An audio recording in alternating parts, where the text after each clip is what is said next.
Okay, we're back at it again. Another week, and this week, once again, I do not have a guest, so I will once again be drinking a mystery whiskey. We should have a guest coming up next week, and we're going to be back to having quite a few guests, but there has been a specific reason the past few weeks that I haven't been able to have guests. No, it's not coronavirus, but you will know about it soon enough, most likely, especially if you follow me on Instagram and on TikTok.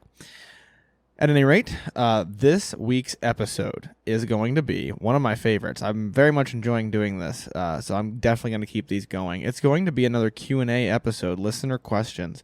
I'm loving the questions that I'm getting from you guys, so absolutely keep them coming. I'm excited to answer a few of these. I've answered them in my head, but I haven't written anything down. These are all going to be on the fly once again. But I'm definitely excited to answer these again. So as always, you can submit any question that you want me to answer on my Instagram. Every Wednesday, I post a Q&A on my story, and you can just respond. It's one of those question stickers. The Instagram is @whiskey_noobs, and you can put any question you want about the podcast, about whiskey, about alcohol, or about anything random. It really doesn't matter. And I will answer it on the show or answer it back to you in a message depending on the nature of the question. But the vast majority of them make it to the show. So before we get to those questions, I'm going to do a very quick review of an unnamed whiskey that is from the whiskey list in the past couple of months, give you guys some notes, and see if you can guess what it is. So on the nose, this whiskey is nice and bold. It's got a strong alcohol scent, but also a strong flavor scent with it. So the alcohol isn't quite covering it up, but it is there. It's a little harsh on the nose. It does have some sweet smells to it. I'm going to nail those down a little bit better. It does have some sweet smells to it. I would say probably some brown sugar, maybe a little bit of honey, and then also a little bit of a woodiness, like a tasty, like oaky wood. Okay, I'm going to take a sip of it now. Okay, on the palate, once again, strong alcohol accompanied by strong flavors. I'm sticking with the brown sugar, even though I don't know if I did that in my original review of this, but I'm going to say brown sugar, but it also does have like a dark fruitiness to it. I'm going to say it's probably cherries, like cherries and brown sugar. And that's the only hint that you're going to get, because I'm worried I might be giving it away already. And I want to get into these questions because I'm very excited to get into these questions. So the first question that we have, and I really like this one, is do you ever get burned out from podcasting or drinking? And I'm going to answer those separately. But yes, to both, yes. My explanation will be separate. I definitely get burned out from podcasting. This is what I love to do. I enjoy it. I look forward to getting off work and coming back to my house and podcasting and recording episodes, especially fun ones like these. But there's obviously going to be some burnout associated with it, and there definitely is, especially on weeks where there's a lot going on. It's really hard to sit back and record an episode, especially this is something I like to do to relax. And so if I'm having the type of day where it's very difficult to relax, that can definitely pose a bit of a challenge. And then it's difficult to put on your stage voice and be the person that you want to be, that's kicked back and relaxed and enjoying the whiskey when you're having a stressful day. So I absolutely find myself getting burned out on occasion, but I do love to do this, and it's not going away anytime soon. Whenever I find myself burned out, I just push through. And typically, I find it's similar to the way that I feel about working out a lot of the times, where I'll feel burnout and I'll be like, ooh, I don't feel like doing that today. But then once I get going, I really enjoy it. And I feel that same way about working out, and that definitely applies to podcasting too. I'll come up, I'll get my camera set up, because I do record these, even if I don't post the whole episode, I record it for clips. I'll get my camera set up, I'll get my microphone set up, I'll get the lighting set up, and that part, it's like, oh, I don't feel like doing this. And then I'll sit down and get rolling, and then it'll really start to feel natural and feel fun again, and that usually helps me push through the burnout. But absolutely, and sometimes I'll record a week or two ahead purposefully. That way I don't have to record for a week and get some time off. Everybody needs some time off, without a doubt. Now, the burnout from drinking, that's a good point. And I actually have been meaning to talk about this. It's important to take a break from drinking sometimes, even if you're not drinking enough to get drunk, or to even get a buzz on. Like, I'll just have a glass of whiskey. It's important not to just keep drinking, constantly. And I do get burned out from it. Absolutely. I especially get burned out because I drink whiskey a lot, obviously, and everybody I know associates me with whiskey. And when I'm going out, a lot of times what I want is a glass of whiskey, but that's not always the case. And so, especially on like TikTok videos and things, I got to be that guy who drinks whiskey. But there are plenty of times where I just want a beer. And the first time that I really noticed this, I actually went to the bar with my friends, and I had been going through a long spurt of just whiskey because that is what I like the most. But I do get burned out from it because we went to the bar and I got a beer just because that was just what I don't even know. It was just kind of on a whim. I just got a beer. But I remember when I took a drink of it, I was like, oh my gosh, this tastes good. Like I had just been missing it and didn't even realize that I was missing it. So I absolutely get burned out from drinking, especially drinking whiskey. But I do like to take a break from drinking every once in a while. Now, I usually drink once a week, obviously, because I make this podcast. But I definitely will go a couple weeks where that's the only drinking that I do is on the podcast, purposefully, because not only do you get burned out, but it's also not necessarily good for you to be drinking constantly. And so I try to take a break as often as I can, and I do get burned out from it, especially, if you're drinking enough to get buzzed, especially the way that it can make your body feel is just, it's not great. And so I like to take a break from it on occasion and sometimes try to take a break for as long as I can. I actually did dry January last year, and that's definitely nice to just completely pump the brakes on alcohol for a little bit. So to make a short question, a really long answer, I absolutely get burned out from both of those things. And it's very important to recognize when you're getting burned out from things and give yourself a break from them. You need that time to recover, whether it's podcasting or drinking or anything. Burnout is not a good thing. And it's really easy to sit back and say, well, I'm just going to keep pushing through. I'm just going to double down on the podcast this week. But you're only doing yourself a disservice, because if you double down now, you're going to fail next week or the week after. You're going to make it a certain distance and then you're going to fail. So you've got to take a break, which is why, like I said, I'll purposefully get one episode ahead or 2 episodes ahead, and then I'll take a break for like a whole week. That way I don't have to do that. Otherwise, the burnout's just going to eat you up, and you don't want that. But my moral of the story to you guys at home listening is absolutely take a break from drinking. I promise you, even if you haven't thought of it and you take a break from drinking, you're going to be like, oh, this feels kind of nice. You don't ever want to get to the point where you don't want to take a break from drinking. I guess that's the point to all of it, right? So that's my answer to that question. Thank you for that question. And it's something I've been meaning to communicate to everybody. And so I'm really glad that I got the chance to tell everybody about it. The next question, a little bit less serious, but pretty funny, and I appreciate the listener who submitted it. Do I miss Applebee's? That's a great question. For those of you who don't know what this listener is referring to, on an episode with Bryce, we talked about Applebee's, and he talked about how you need perspective on what a good whiskey tastes like, so you have to drink a bad whiskey. And he said that his girlfriend needed perspective on what a bad steak tasted like, so he took her to Applebee's so that she'd appreciate the steak that he makes, which is hilarious, arguably. But I do miss Applebee's sometimes. I actually am not nearly as stern about Applebee's as Bryce is. I recognize the jokes that it's microwave food and not good food, but I actually like Applebee's. My wife and I literally, it's funny that you asked this question because we literally just went there a couple weeks ago. So yeah, I enjoy Applebee's. I wouldn't say I miss it because I still go there if I feel like going there. I like to enjoy the food, even if I know it's not gourmet. Every once in a while, it's just solid food, I guess. So I do enjoy Applebee's. I'm fancy like that, if you know that TikTok reference.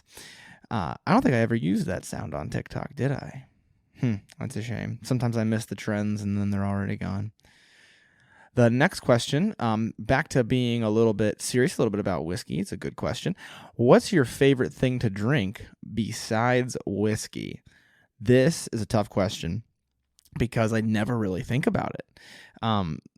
One of the things that I historically love, and I feel like it played a role in my love of whiskey, as a kid, before I could drink any alcohol, obviously, I was huge into cream soda. And if you don't know, cream soda has like a very craft-esque twist to it a lot of the times. A lot of cream sodas that you can find at the store, specifically, I live in Ohio, and I'm not far from a store called Lehman's, and they sell all kinds of sodas. There's also a World Market that sells all kinds of sodas, and they have a ton of different cream sodas at both of those stores. So as a kid, I was really big into cream sodas, and I'd say I still am. I don't drink a lot of non-diet pop nowadays. I don't even drink a lot of diet soda, to be totally honest, especially if it's not being mixed. Like, I like to make different cocktails and things, but if I am drinking a non-diet soda, odds are it was either my only option or it's a cream soda, because I do still love cream soda. I still get it for gifts a lot of the time because everybody around me knows that I love it. And I like to think that led to my love of whiskey, to be totally honest, because it was my first dipping my toe into all the same beverage, just made differently and had different flavors to it. And I loved that as a kid. I was a really chubby kid, so I drank a lot of non-diet cream soda. But maybe someday I'll muster up the courage to post a photo of chubby Chris. I was very chunky as a child. And so cream soda, yeah, that was my drink, and it probably still is, I would say, aside from like seasonal drinks, because like it's fall, so I want to say apple cider, and like in the wintertime I want to say hot chocolate. But all year round, aside from whiskey, it's probably cream soda, which, by the way, I feel like that's kind of a divisive topic. Has anybody ever heard that with cream soda? Because I never knew that, like, growing up. I feel like it's kind of like mustard, where people like love it or hate it, because I never really knew anybody who absolutely hated it, like as a child. But as an adult, I've met a multitude of people who just hate cream soda, which blew my mind when I first like met them, because I'm like, what? It's just really sweet. How can you hate it? So that kind of blew my mind. It's a little aside there, but I guess it is kind of like drinking straight whiskey. You either love it or you hate it. But I absolutely love cream soda. Just for everybody out there, maybe we'll do a cream soda tasting episode, or we'll work that in somehow. I don't know. I'll find a way, and I'll work it in.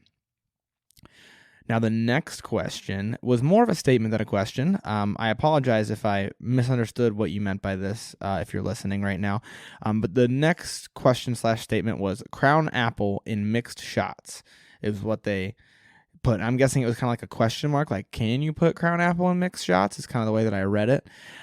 And the answer is tune in. Is that next week? I think that's 2 or 3 weeks from now. Tune in at a later date. Yes, you can absolutely make mixed shots with Crown Apple. Crown Apple, especially as I've been experimenting with it since I bought that bottle for the episode, is an excellent mixer, and you can get really creative with it, and I intend to.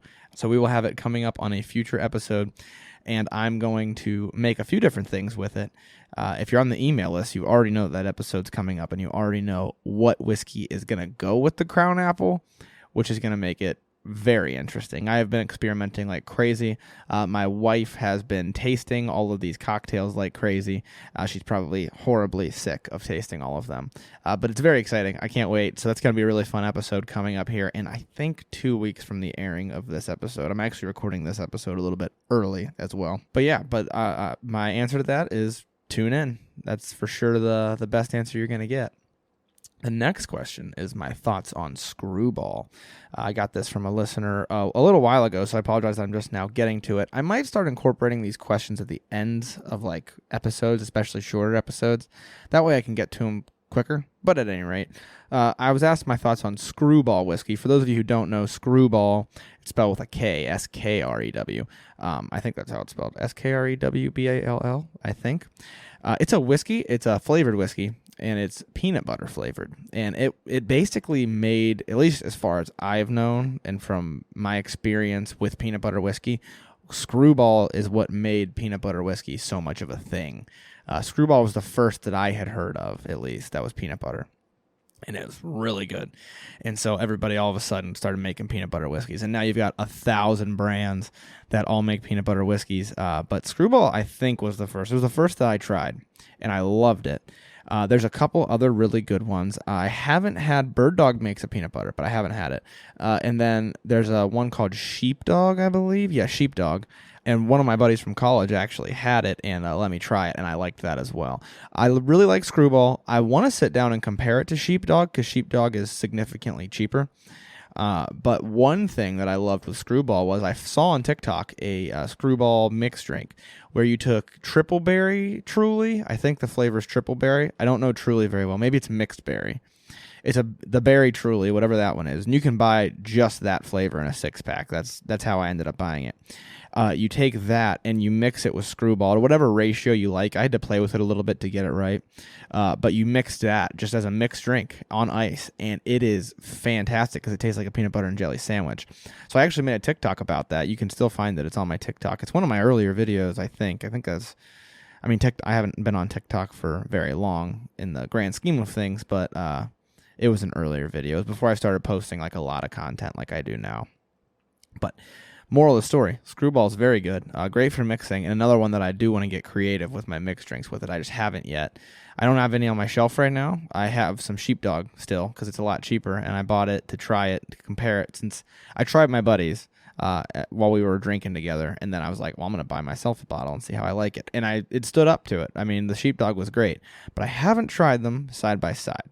So that's the plan, is to do that in the future. Maybe I'll make that into an episode or a TikTok, something like that. But my thoughts on Skrewball overall is that it's similar to Crown Royal. It's not, I'm not going to sit down and drink it out of a Glencairn. But for what it is, it's a delicious, delicious drink. Great mixer. Plan on making some interesting mixed drinks with it. I have a couple recipes bouncing around in my head that I had already thought of previously. And so I want to try those for sure. The last question for this week is a very important question that I not so often sit back to answer. And I feel like it's one of those questions that once you're asked it, you're like, oh, this should be obvious. And then it's not obvious. So I love this question. I'm excited to answer it. What does a good whiskey or bourbon mean to me? A lot of people will typically ask about whiskey/bourbon because bourbon in America is the big thing right now.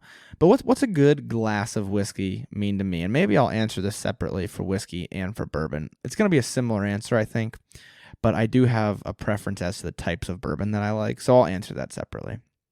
What does a good whiskey mean to me? This is an awesome question because you never sit down and really think about it. I mean, I go through all these whiskeys and I try them all and I think, oh, this one's better than this one's better than that one. But how often do you really sit back and nail down why? Why is that one better? Why do you like that one more? And my answer to that question is going to be, well, obviously it's not going to be more than just one sentence, but my main answer, if I had to pick like one characteristic of a whiskey that made it a good whiskey in my eyes, that characteristic would be the complexity of it. It's not necessarily the flavor profile. And you'll notice that I always say I like Irish, I like Scotch, I like bourbon. I'm not biased to any one type of a profile. And that's because whiskey for me is about admiring the artwork of the whiskey. I love it. I love seeing a whiskey, even if the main flavor isn't necessarily a flavor that I enjoy, even if it's not necessarily like sweet. Like that's why I like Buffalo Trace, which we're going to get to. We're going to get to bourbons. But that's why I like Buffalo Trace, is because it's sweet. It's all these flavors that I really like. But a good whiskey, specifically to me, does not necessarily need to have a flavor profile that I enjoy. A great example of that is a lot of your peated scotches. Now, I do like a lot of the flavors in peated scotches, but the flavor of the peated scotch can sometimes get overwhelming to me. And like it does to a lot of people, it can be kind of harsh. But I still love peated scotches, even though the main flavor sometimes it kind of weighs down my tongue and I'm not really a fan of it. I love how complex some of them are. A lot of them, it's like people put so much time into making this awesome palate.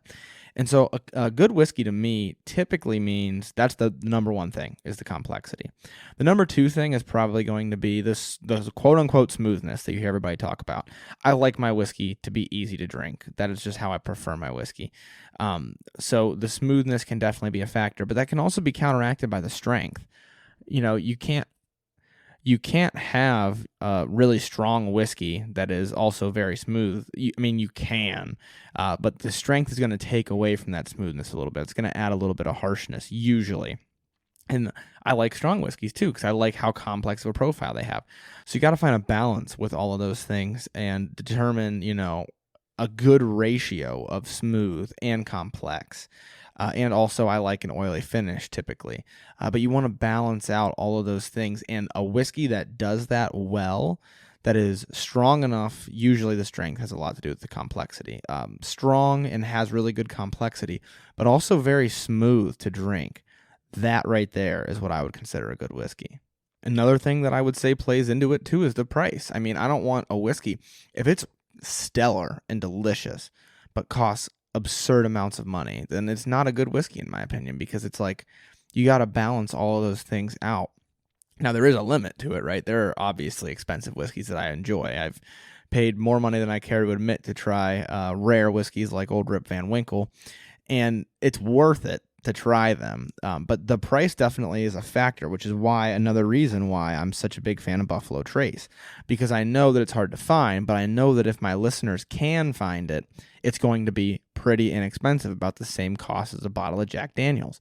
And I love the profile of it. So that's why I recommend whiskeys like that all the time. So all of those things are going to be a factor, and there's more to it too. There's the display of the whiskey. That's another thing that I really enjoy, is when a bottle has a very nice display to it. It's not just a plain bottle. All those things are factors. In terms of palate, though, the big thing for me is complexity and smoothness. If you find a good balance of those two, then that's a good whiskey in my book. Now, specifically a good bourbon, and I wanted to narrow this down because a good bourbon, all the same rules are going to apply as a good whiskey. So since we're specifying bourbon, I want to talk about the flavor profile of bourbons. Because a good bourbon, to me, bourbons have a wide expanse of different flavors. A lot of people don't realize that, especially the people don't realize that about whiskey. So if you narrow it down to just bourbon, then people are like, oh, so those are really all going to taste the same. No, they don't. And a good bourbon, to me, especially Buffalo Trace, is like, it's really leading the charge with this for me. It's just the absurd amount of sweetness that Buffalo Trace has. And I shouldn't say absurd. That was a bad descriptor, because it's not an overwhelming sweetness. And you're able to sit back and continue to drink more of it. I should have mentioned that on what a good whiskey is as well, is it shouldn't weigh down your palate too much either. Some whiskeys, you're not going to have a choice, like a peated scotch. But a good whiskey, you're going to want to keep drinking. So that's another factor. But for the good bourbon, I love when you're upfront flavors, especially caramel. The caramel's a big one for me. I love brown sugar as an upfront flavor, and I typically lean towards the ones that have a darker fruit to them. And a good amount of smokiness, because you get used to the smokiness pretty easily, at least I do. And I like a good amount, but not like overwhelming, obviously. Like I was just saying, I don't want it to wear down my palate. So a good bourbon to me is going to probably have that type of a flavor profile. Now, I don't want to limit myself to that, because I also really liked Heaven's Door, and I loved how spicy it was, like cinnamons and all those types of flavors. So I really liked that as well. But I would say in general, like if I was like at the store, didn't know what I was in the mood for, and I was like, let's buy a bourbon. I just want like a run-of-the-mill bourbon. What am I going to buy? I'm going to look for one that I know is going to have that type of a profile, where your caramel/brown sugar are kind of your leading sweet notes, and then also your fruit notes are probably going to be darker rather than lighter. That's kind of the way that I prefer my bourbon to taste. But that's not to say I don't like other bourbons as well. I actually it was one of the Old Forester bourbons. I forget which one off the top of my head. Maybe 1910, I think. And it has, if it's 1910, I'm thinking that's what it is. If I'm wrong, I apologize. But it had like very banana nut flavors to it. And I actually had a friend who told me like, oh, this tastes just like banana nut bread. And I was like, what? You're full of it. And so then he gave me a glass of his, and I took a sip, and I was like, dude. And it did. And maybe he preloaded my brain so that I ended up thinking it tasted like that. But it was really enjoyable too. So those desserty flavors, which is not, the reason I point that out for bourbon is because like scotches and like Jameson is a great example, is a little bit more bitter, like Justin and I had said, but I really like that profile sometimes. So from a bourbon, I don't want that profile, but from an Irish, that's a good profile for me. So it just depends. But as far as bourbon goes, that'd be my answer as to what a good bourbon is to me. It has those upfront bakery sweets, which I know a lot of them tend to, but caramel and brown sugar would probably be my two favorite notes to get from a bourbon. I'm a big brown sugar guy. Always have been. Like I said, chubby kid. But that's all the questions that I've got for this week. I'm going to do another quick tasting of this whiskey, and then we're going to round it out for the day. So something that I didn't think about until I was going on and on about what a good bourbon is was the spiciness of this. And it does have a little bit of spiciness. It gets your jaws a little bit. I would say probably cinnamon off the top of my head. That was just one quick sip, but I'm thinking probably cinnamon. So you got your kind of brown sugar up front, I think. You got cinnamon with it. That makes it maybe a touch more harsh because that alcohol harshness is still there a little bit as well. But I don't want to say it's harsh alcohol. The flavor still comes through very well, but there's a lot of alcohol. Maybe that gives it away. And then definitely darker fruit, definitely some cherries. If you haven't guessed what it is yet, maybe some plum too. Maybe that gives it away if you've been listening to the show. Hopefully you've narrowed it down to a bourbon, especially since I said brown sugar and dark fruit, and I was just talking about how I like brown sugar and dark fruit in a bourbon. But this bourbon specifically is Four Roses Single Barrel Bourbon. We had this a few episodes ago, and I last week or 2 weeks ago told you guys, I didn't want to drink it because I didn't want you to guess it so easily, or I've been having a lot of Four Roses on the show lately, so I had it on anyways, just to throw you off. Actually, I saw the bottle. Talk about good bottle presentation, by the way. Excellent. I love the unique shape of that bottle. But I saw the bottle, and I was like, ooh, I want a glass of that tonight. So yeah, this is the Four Roses Single Barrel Bourbon. The reason it has stronger alcohol, I had mentioned that, is because it is stronger. It's 49.4% ABV is the bottle that I have, if I'm reading that right from this far away. But it's very good, and the flavors come through very well, even though it is stronger with the alcohol, which is why I wanted to make that distinction. So something that I had mentioned, it's stronger alcohol, but they balance it out with a complex palate. This might be a touch unbalanced, but also I think my palate might just be a little fragile tonight. It's one of those nights where I smelled it and I was like, I feel like this is going to feel harsh for the first few sips. So that could be it as well. But I've always loved this since the first glass of it that I had. I haven't had a glass disappoint me yet. So the Four Roses Single Barrel Bourbon, if you missed that episode, you're going to want to go back and listen to it. That is all that I had for the questions today. Once again, I want to thank everybody who submitted a question. I absolutely love doing these episodes, so keep submitting those questions every Wednesday on my Instagram at whiskey_noobs. You can just click on my story and tap the sticker and type in any question that you want. It's very easy. All you got to do is type in a question and hit send, and I will answer it. If I keep getting them at a higher rates, I've been getting them a little bit more lately now that I've been posting regularly, then I might start working them in at the ends of episodes, so do a whole normal episode and then answer a couple questions, because I really enjoy answering these, and you guys are asking some good questions that I don't sit down and think about often, so I'm really liking it. Keep them coming. Thank you to everybody who submitted them, and that is all that we got for this episode. So thank you guys for listening. Learn to drink, drink to learn. Thank you so much for listening to this episode of Whiskey Noobs. If you like the show, please make sure that you tell anyone you know who you think would be interested in the hobby or in the podcast. That way we can help to spread the word and continue to grow. Please also make sure to review the show on Apple Podcasts and share our posts on Instagram at whiskey_noobs or on TikTok at Whiskey Noobs Podcast. It only takes a couple of minutes, and it really does a lot to help spread the word and grow the podcast. Also, there is an email list for the show. If you'd like to join, you can just send an email to whiskeynoobspodcast@gmail.com, and in the subject line put email list. I will add you to the list, and then you'll be updated every month with the whiskeys that we will be drinking on the show throughout the month. That way you can drink right along with us and see if you're getting the same notes. Once again, thank you so much for listening to the show. The Whiskey Noobs Podcast does not support underage or otherwise irresponsible consumption of alcohol.